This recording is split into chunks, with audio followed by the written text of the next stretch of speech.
Assalamu alaikum yan class, wannan shine darasinmu na yau.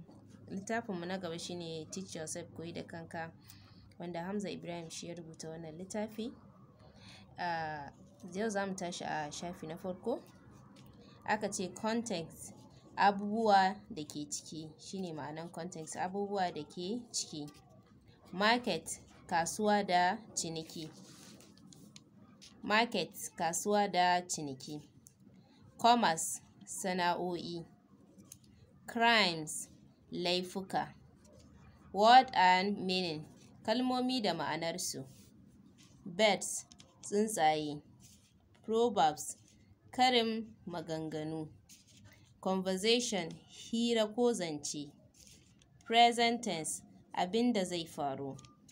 Animals, dabbobi. Market and trade, kasuwa da ciniki.